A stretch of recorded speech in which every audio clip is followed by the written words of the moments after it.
ಮದುವೆ ಎಪಿಸೋಡ್ ನಡೀತಿದೆ ಈಗ. ಸೊ ಅದರಲ್ಲೇ ಗೊತ್ತಾಗುತ್ತೆ ಅನಿಸುತ್ತೆ. ಅಂದರೆ ನೀವು ಕರಿಮಣಿ ಅಂತ ಒಂದು ಟೈಟಲ್ ಇಟ್ಟಿರೋದಕ್ಕೂ ಓನಲ್ಲ ನೀನಲ್ಲ ಕರಿಮಣಿ ಮಾಲೀಕ ನೀನಲ್ಲ ಅಂತ ಅದರಲ್ಲೇ ಹಿಂಟ್ ಕೊಟ್ಟಿದೆ. ಎಷ್ಟು ಆ್ಯಪ್ಟ್ ಆಗಿದೆ ಅಂತಂದರೆ ಆ ಲೈನ್ಸು ಕೂಡ ಆ ಓನಲ್ಲ ನೀನಲ್ಲ ಕರಿಮಣಿ ಮಾಲೀಕ ನೀನಲ್ಲ ಅನ್ನೋದನ್ನು ಅದರಲ್ಲಿ ಕ್ಲೂ ಸಿಕ್ಕೋಗ್ಬಿಟ್ಟಿದೆ. ಜಾಸ್ತಿ ಏನೂ ಹೇಳೋಕ್ಕಾಗಲ್ಲ. ಬಟ್ ಅದೇ ನಾನು ಹೇಳ್ದಂಗೆ ಟ್ರೆಂಡಿಂಗ್ ಅಂತ ಮಾಡಿದ್ದಲ್ಲ, ನಮ್ಮ ಕತೆ ಬರೆದಿರೋದು ಆ ಥರ ಇತ್ತು. ಸೊ ಸಾಧು ಸರ್ ಹೇಳ್ತಿದ್ರು ನೀವು ಆ್ಯಕ್ಚುಲಿ ಉಪೇಂದ್ರ ಸರ್ಗೆ ನೀವು ಥ್ಯಾಂಕ್ ಯು ಹೇಳಬೇಕು.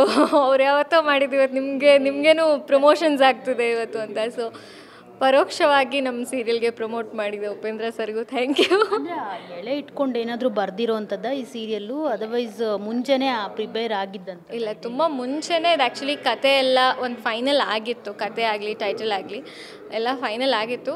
ಬಟ್ ಅದೇ ಹೇಳಿದ್ನಲ್ಲ, it was a very good coincidence, fortunate coincidence ಅಷ್ಟೆ. ಈಗ ಧಾರಾವಾಹಿಯಿಂದ ಹೊರಬಂದು ಒಂದು ಪರ್ಸ್ನಲ್ ಕ್ವಶನ್ ಕೇಳೋದಾದರೆ, ಮುದ್ದು ಮುಖದ ಚೆಲುವೆ ಸ್ಪಂದನ ಸೋಮಣ್ಣ, ಸೊ ಅವರ ಕರಿಮಣಿ ಮಾಲೀಕ ಯಾವ ಥರ ಇರಬೇಕು ಅಂತ ನಮಗೊಂದು ಕ್ಯೂರಿಯಾಸಿಟಿ. ಸೊ ನೀವು ಹೇಳ್ಬಿಟ್ರೆ ಸ್ವಲ್ಪ ಹುಡುಗರು ಅದನ್ನೆಲ್ಲ ಕ್ವಾಲಿಟೀಸ್ನ ಇಲ್ಲದೆ ಇದ್ರು ಈ ಕ್ವೆಶ್ಚನ್ಗೆ ತುಂಬ ಬೇಗ ಇವಾಗಿನ್ನೂ ಪಿಳಿ ನೋಡ್ತಿದ್ದೀನಿ. ನೀವೇನು 1-2 ವರ್ಷ ಆದಮೇಲೆ ನೀವೇ ಇಂಟರ್ವ್ಯೂ ತೊಗೊಂಡು ನೀವೇ ಈ ಕ್ವೆಶ್ಚನ್ ಕೇಳಿ.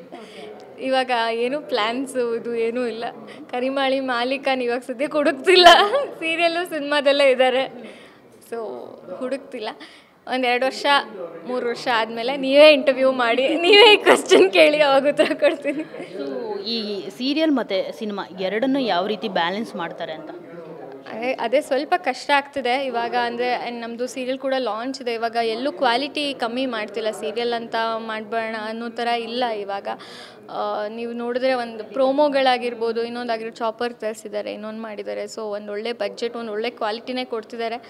ಸೊ ಸ್ವಲ್ಪ ಕಷ್ಟ ಆಗ್ತಿದೆ. ಬಟ್ ಎಲ್ಲರೂ ನನ್ನ ಟೀಮ್ಮೇಟ್ಸ್ ಎಲ್ಲರೂ ಒಂದು ಒಳ್ಳೆ ಬರಲಿ, ಎಲ್ಲ ಕಡೆ ಕೆಲಸ ಮಾಡಲಿ, ಕಾಣಿಸ್ಕೊಳ್ಳಿ ಅಂತ ಡೇಟ್ಸ್ ಮ್ಯಾನೇಜ್ ಮಾಡಿಕೊಂಡು I am trying to balance both.